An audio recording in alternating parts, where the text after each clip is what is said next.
बिस्मिल्लाहिर्रहमानिर्रहीम। आज जो हमारा टॉपिक है वो है बैक्टीरिया। बैक्टीरिया के बारे में आज हम हमारा इंट्रोडक्शन पढ़ेंगे। ठीक है, छोटा सा टॉपिक है, ज़्यादा कम्प्लेक्स नहीं है।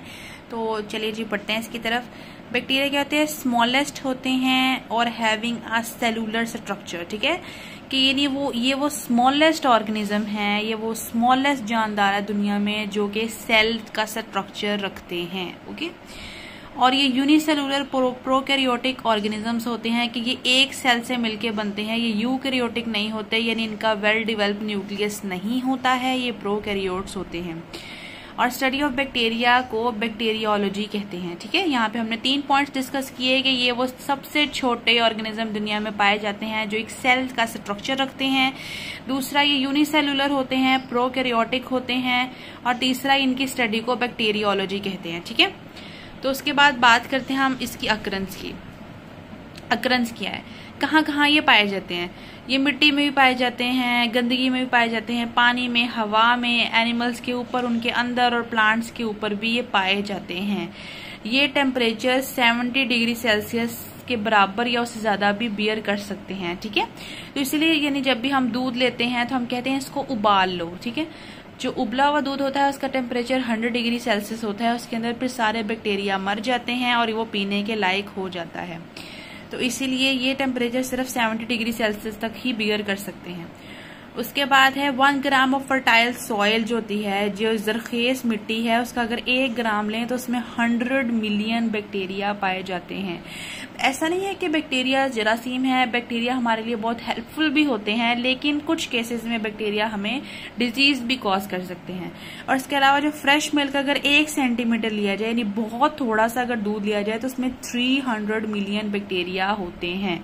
ठीक है, तो इसकी मॉर्फोलॉजी के बारे में देखते हैं। मॉर्फोलॉजी में क्या आता है? साइज आता है, स्ट्रक्चर। मॉर्फोलॉजी कहते हैं किसको? मॉर्फोलॉजी कहते हैं कि जो चेंजेस आ रही है ना उसके अंदर, उसकी स्टडी को मॉर्फोलॉजी कहते हैं। ठीक है, तो मॉर्फोलॉजी में साइज, शेप, अरेंजमेंट और स्ट्रक्चर में जो जो भी चेंजेस आएंगी हम उनको मॉर्फोलॉजी में डिस्कस करेंगे। सबसे पहले बात करते हैं साइज की। तो ये यूनिसेलुलर होते हैं और इनका साइज छोटा होता है, बहुत ज्यादा बड़ा नहीं होता। ठीक है, अब माइक्रो होता है 10 की पावर -6, बहुत छोटी वैल्यू होती है। तो ये 0.5 से 1 माइक्रोमीटर इनका डायमीटर होता है और 1 से 10 माइक्रोमीटर इनकी लेंथ होती है।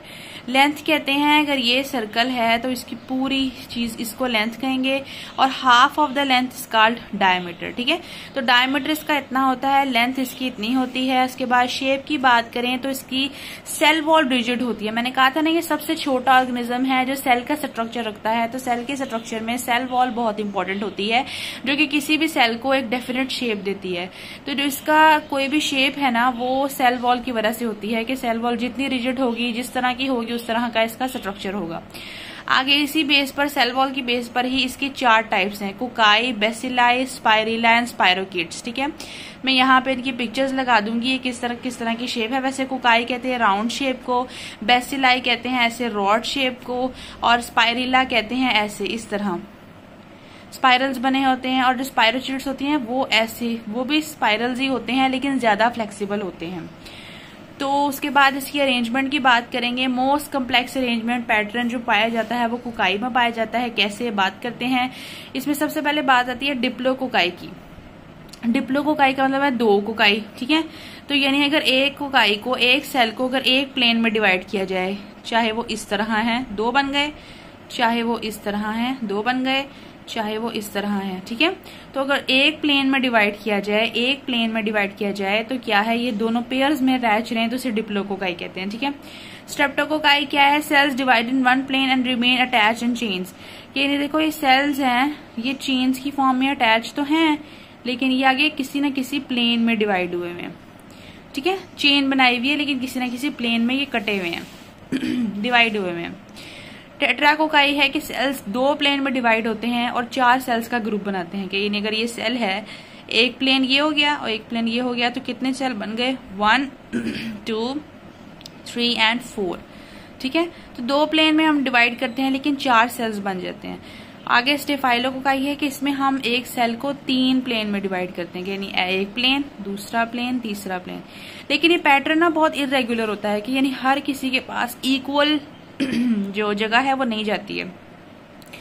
तो इक्वल डॉटर सेल्स नहीं होते हैं, इसलिए इसको स्टेफाइलोकोकाई कहते हैं। और जिसमें इक्वल होते हैं कि नहीं, अगर ये मैंने तीन प्लेन काटे हैं तो मेक श्योर हर किसी के पास बराबर का हिस्सा जा रहा है, तो उसे सार्सीन कहते हैं। ठीक है, तो cells divide in 3 planes and form regular pattern, तो उसे हम सार्सीन बोलेंगे। ठीक है, उसके बाद बात करते हैं बेसिलाई की। बेसिलाई ज्यादातर ना सिंगली अरेंज होता है, इसकी कोकाई की तरह बहुत कम्प्लेक्सिटी नहीं होती है। जैसे कि डिप्लोकोकाई की बात करें तो सेल्स पेयर में अरेंज रहेंगे कि नहीं है, ये वो तो कोकाई था, तो बेसिलाई इस तरह का होगा रॉड शेप।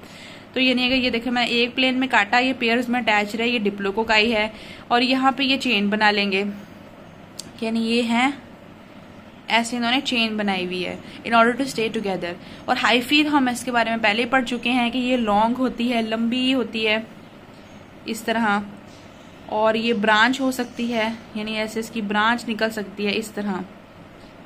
ठीक है, ब्रांच फॉर्म में हो सकती है।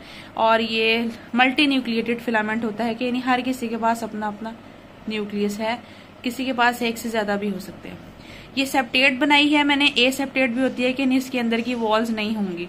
और ये माइसीलियम होती है। ठीक है, तो आज का टॉपिक हमारा जनरल सा इंट्रोडक्शन था। इंशाल्लाह हम इससे नेक्स्ट टॉपिक में मजीद बैक्टीरिया को डिस्कस करेंगे। Till then stay positive. अल्लाह हाफिज।